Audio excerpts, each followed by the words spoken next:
Hi,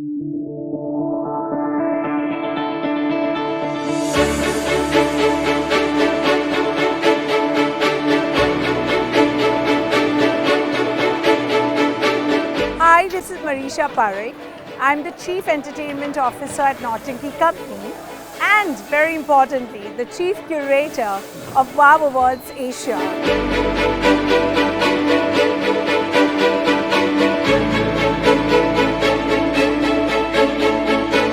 We started on the journey by creating interesting sub-properties within WOW Awards like WOW Garage and WOW Lab, WOW Expo.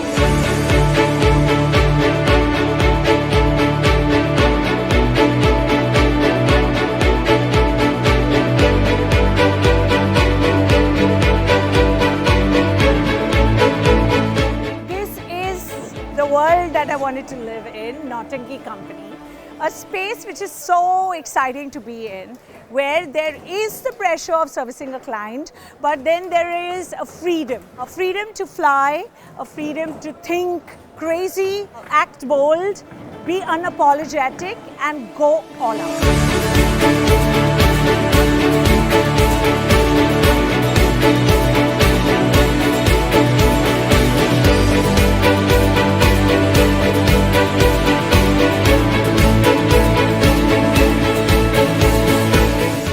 The idea is to then bring a pool of great talent, experts who know their job right, and take the vision and thought that we have created as Norton Key to its next level, where there's a constant sense of direction, vision setting that's really important to bring that oneness. And I think that's a journey that we've enjoyed with WOW.